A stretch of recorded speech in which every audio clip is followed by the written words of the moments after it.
नमस्कार, मी कृपा राजेंद्र सपकाळ. तुम्ही पाहताय इव्हनिंग पल्स. बुलेटिनच्या सुरुवातीला बातमी नाशिकमधून आहे. नाशिकमध्ये शरद पवारांच्या राष्ट्रवादीचा हा मोर्चा काढण्यात आलाय.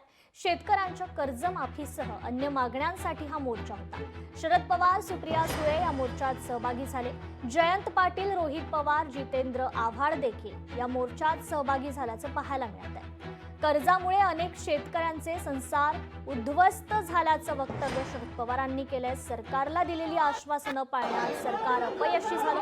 गेल्या 2 महिन्यात शेतकरी आत्महत्यांमध्ये वाढ झाली असून शेतकऱ्यांच्या संकटावर मार्ग काढण्याची जबाबदारी सरकारची असल्याचं शरद पवार म्हणालेले आहेत. तर शेतकरी प्रश्नावर बघ्याची भूमिका घेता येणार नाही असं देखील शरद पवार म्हणाले. पुढच्या अर्ध्या तासामध्ये पवारसाहेब इथे येणार आहेत. पण आपण हा मोर्चा काढत असताना त्याला शिस्त असणं फार महत्वाचं आहे. अध्यक्ष महोदयांनी आदेश असे दिलेले आहेत तो या ठिकाणी पार पडतो आहे. सरकारला सांगू इच्छितो, झोपलेल्या सरकारला सांगू इच्छितो, की आता तरी जागे व्हा. ये तो टेलर है, पिक्चर अभी बाकी है. प्रत्येक जिल्ह्यामध्ये अशा पद्धतीने आंदोलन केल्यानंतर तुम्हाला जाग आल्याशिवाय राहणार नाही.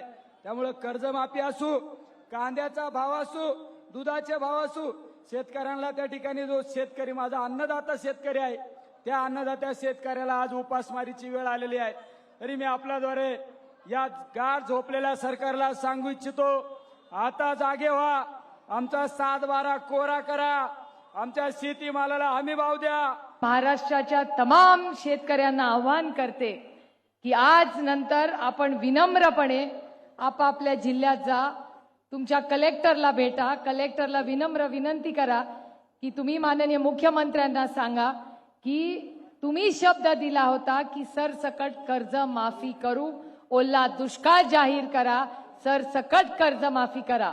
1 महिन्याचा कालावधी देऊ. जर 1 महिन्याच्या आत आमच्या शेतकऱ्यांना न्याय मिळाला नाही तर ह्या सरकारला आम्ही कुठे फिरू देणार नाही, हे मी तुम्हाला स्पष्टपणे सांगते. प्राण जाय पण वचन न जाय. काय वचन दिलं होतं, काय शब्द दिले होते या सरकारच्या सर्व नेत्यांनी? कर्जमाफीबद्दल बोलले होते का नव्हते? मी मागे असणाऱ्या सर्व शेतकऱ्यांना विचारतो, या सर्व नेत्यांनी काय सांगितलं होतं? शेतकऱ्याला कर्जमाफी देणार का नाही देणार? भावांतर योजना आम्ही आणू. आमच्या लाडक्या बहिणींना 2100 रुपये देऊ. आमच्या युवांना नोकऱ्या देऊ. विद्यार्थ्यांसाठी योजना आणू. महिला सुरक्षतेच्या बाबतीत आम्ही काहीतरी योग्य असे ठोस निर्णय घेऊ. पण या सरकारने या बाबतीत सर्व दुर्लक्ष केलं. सत्तेचा गैरवापर करत नाही. पण सरकार सत्ता हातात नसून दुर्लक्ष करत असेल तर बघ्याची भूमिका आम्हाला घेता येणार नाही. आणि ते करायचं असेल तर असताच शशिकांत शिंदे यांच्या या सगळ्यांनी सांगितलं की एका ठराविक दिवसामध्ये तुम्ही हे निकाल घेतले नाहीत, शेतकऱ्याला मदत केली नाही, तर आज नाशिकचा हा मोर्चा ही सुरुवात आहे. देवा भावना माझी विनंती आहे, आजूबाजूला बघा हिंदुस्थानच्या काय घडतंय ते. नेपाळमध्ये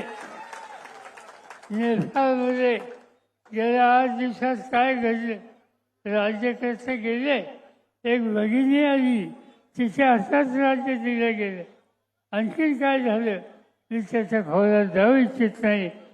शहाणपणा हा शिकण्याचं काम देवाभाऊ आणि त्यांच्या सरकारी करतील अशाच प्रकारची अपेक्षा आज या ठिकाणी करतो. आज कांदा उत्पादन हा संकटात आहे. 30 गोष्ट सोयाबीनची आणि 30 गोष्ट इतर शेतीची. ज्यांचं राज्य असतं त्या राज्य खर्चाला शेतकऱ्याचं दुखणं समजत नाही. आणि ते समजत नाही म्हणून आपण बघ्याची भूमिका नुसती घेत बसलो तर आज 1000-2000 शेतकऱ्यांनी आत्महत्या केल्या. तो आकडा लाखात झाल्याशिवाय राहणार नाही आणि शेतकऱ्यांचा संसार उद्ध्वस्त झाल्याशिवाय राहणार नाही. लोकशाही मराठी ऐका, पहा, जागरूक रहा.